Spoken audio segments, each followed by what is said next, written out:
Ukraine waited for Russia to enter Pokrovsk. Then the city became a trap.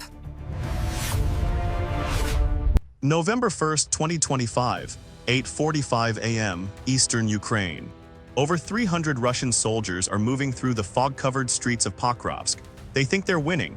The city seems abandoned, buildings stand empty, the streets are quiet. Russian reconnaissance teams advance deeper into the urban center, believing Ukrainian forces have fled. But something is watching them, something they can't see through the heavy fog. High above the city, Ukrainian drones hover silently. Elite troops from Ukraine's military intelligence agency, the HUR, are positioned in hidden locations throughout Pokrovsk. They've been waiting for this moment, because what Russia thinks is a victory is actually the beginning of a deadly trap. How did a city that seemed lost become one of the most dangerous places for Russian forces? The answer lies in one of the boldest tactical operations of the entire war. Pokrovsk wasn't always a battlefield. Before the war, 60,000 people called this mining city home. It sat at a critical junction in Ukraine's Donetsk region. Roads and railways connected it to major cities like Kramatorsk and Slavyansk.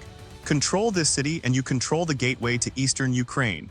That's why Russia wanted it so badly. The assault on Pokrovsk didn't begin overnight. It started in February 2024 when Russian forces captured Avdiivka, a heavily fortified Ukrainian stronghold 40 kilometers southeast. That victory gave Russia momentum. They could taste another win. Moscow deployed its central grouping of forces, their strongest formation with over 110,000 troops, 500 tanks, and 700 armored vehicles. They had one mission: take Pokrovsk. By August 2024, Russian forces were only 10 kilometers from the city. Ukrainian commanders issued urgent evacuation orders. Citizens fled westward as Russian artillery pounded the outskirts. The assault was relentless. Russia was advancing faster than at any time since late 2022. Every day, the front line moved closer. Buildings crumbled. Neighborhoods turned to rubble. The question wasn't if Pokrovsk would fall, it was when. But Ukraine had other plans. Throughout the summer and early autumn, Ukrainian forces employed a controversial strategy. They made Russia bleed for every meter. Small Ukrainian units held defensive positions until the last possible moment, then withdrew before being surrounded. Russian troops advanced, but at an enormous cost. For every kilometer gained, they lost hundreds of soldiers. Tanks rolled into streets where Ukrainian drones waited. Infantry units pushed forward, only to walk into carefully prepared ambushes. The tactic worked, but it couldn't work forever. By late October, the situation became critical. Russian forces had nearly encircled the city from three sides. Only a narrow 15-kilometer corridor remained open to the west, and it was constantly under Russian drone surveillance. Supply lines were cut. Reinforcements couldn't get through safely. Worse, Russian sabotage teams had infiltrated Pokrovsk itself, scouting Ukrainian positions and preparing for a final assault. The defenders, primarily the 68th Jaeger Brigade and 155th Mechanized Brigade, were outnumbered 8-1. These weren't fresh troops. They'd been fighting in Pokrovsk for over a year. They were exhausted. Ammunition was running low. Some positions existed only on maps. The soldiers who were supposed to hold them had already been killed or evacuated. Ukrainian commanders faced an impossible choice: stay and fight to the death, or retreat and hand Russia a propaganda victory. Either way, thousands of Ukrainian troops risked being trapped inside a collapsing pocket. Then came November 1. At dawn, thick fog rolled across Pokrovsk. Visibility dropped to almost zero. Russian forces saw their opportunity. They couldn't use their usual drone surveillance, but neither could Ukraine. This was the moment to strike. Russian commanders ordered a massive push. Over 300 troops entered the city from multiple directions. They moved through abandoned neighborhoods, expecting minimal resistance. What happened next shocked everyone. Ukrainian forces appeared to vanish. The 68th Jaeger Brigade and 155th Mechanized Brigade began pulling back from their positions in southern Pokrovsk. Russian soldiers entered buildings that had been defended for months and found them empty. Some Russian units advanced several blocks without firing a shot. Moscow's military bloggers celebrated online. The fall of Pokrovsk seemed imminent. But this wasn't a defeat. It was a tactical withdrawal and the first phase of something much larger. As Russian forces pushed deeper into the city, they spread out. Small groups occupied different neighborhoods. They established temporary staging areas in high-rise buildings. They believed they were consolidating control, but they were actually walking into a kill zone.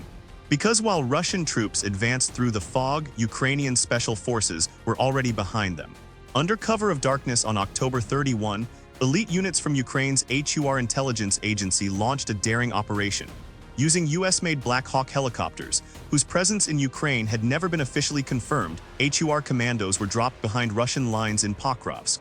These weren't regular soldiers. They were Ukraine's best, counter-sabotage specialists trained for exactly this type of urban warfare. The helicopters flew low, using the fog as cover. Russian air defenses couldn't track them. Within hours, dozens of elite operators were positioned throughout Pokrovsk, hidden in buildings that Russian forces thought they controlled. Then they waited. Russian troops continued advancing on November 1, believing the city was theirs. They moved in small groups, confident that Ukrainian forces had abandoned the area. But HUR teams were tracking every movement. Drones monitored Russian positions from above. Special operators marked targets. Everything was coordinated by Kirill Budanov himself, Ukraine's spy chief and one of the war's most brilliant tacticians. Then the trap snapped shut. When Russian reconnaissance teams entered key buildings in central Pokrovsk, Ukrainian special forces struck. Ambushes erupted across the city. Small Russian units were eliminated before they knew they were under attack. A four-man sabotage team attempting to infiltrate a high-rise building never made it inside. 3 were killed before reaching the entrance, and the 4th was hunted down as he tried to retreat. The fighting was brutal and close quarters. HUR operators used their knowledge of the urban terrain to devastating effect. They moved through buildings Russian forces thought were secure. They appeared behind enemy lines, struck hard, and vanished before reinforcements could arrive. Russian soldiers found themselves fighting an enemy they couldn't see. At the same time, the 68th Jaeger Brigade and 155th Mechanized Brigade weren't fleeing, they were repositioning. Under cover of the Special Forces operation, these units withdrew north to better defensive positions. Some moved on foot through drone-patrolled areas, risking their lives to escape the trap closing around southern Pokrovsk. The 425th Assault Regiment and 82nd Air Assault Brigade moved into the city center, creating a corridor for the withdrawal. It was a race against time. Russian forces were trying to close that final 3-kilometer gap to the west, which would trap thousands of Ukrainian soldiers. But elite Ukrainian units held the line just long enough. The fog that had allowed Russian forces to advance now worked against them. They couldn't coordinate effectively or call in air support. By midday on November 1, the situation had reversed. What looked like a Russian victory in the morning had become a Ukrainian counter-operation by afternoon. The HUR Special Forces had broken the momentum of Russia's assault. Ukrainian troops who were supposed to be surrounded had escaped north, and Russian forces inside Pokrovsk found themselves in a city full of hidden enemies. The battle didn't end that day. Fighting continued for weeks. Russia claimed on December 2 that they'd captured Pokrovsk completely. They released videos of soldiers raising Russian flags in the central square. Moscow celebrated another triumph. But it wasn't true. Ukrainian Commander-in-Chief Oleksandr Syyskyi revealed what actually happened. Ukrainian forces had tactically retreated from parts of Pokrovsk in autumn to save lives and regroup. Then they fought their way back in. By December 10, Ukraine still controlled 13 square kilometers in the northern part of the city. Fighting was ongoing. Russian troops were inside Pokrovsk, but they didn't control it. They were trapped in a contested urban battlefield. The 7th Corps of Ukraine's air assault forces reported that Ukrainian drones continued striking Russian positions daily. Every attempt to consolidate control met resistance. Russian forces would take a building, only to lose it hours later. Supply lines were under constant attack. The narrow corridor Ukraine needed to hold remained open.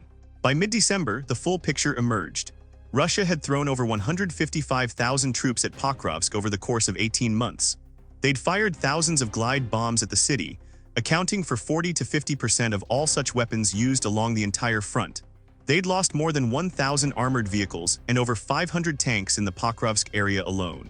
Ukrainian forces reported killing 1,221 Russian soldiers in the Pokrovsk area in just 1 month, with another 545 wounded. In Pokrovsk itself, 519 Russian soldiers were killed and 131 wounded. One Ukrainian officer estimated that 60% of the city was under Russian control, meaning 40% was still contested or held by Ukraine. And the cost, Ukrainian President Zelensky acknowledged the losses. But compared to what Russia had sacrificed, it was clear who paid the heavier price. Russia needed a propaganda victory before winter to justify the war's cost.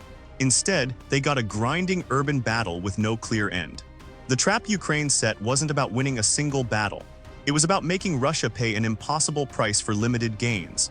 By allowing Russian forces to enter Pokrovsk, Ukraine created the conditions for maximum Russian casualties in an urban environment where heavy weapons couldn't be used effectively.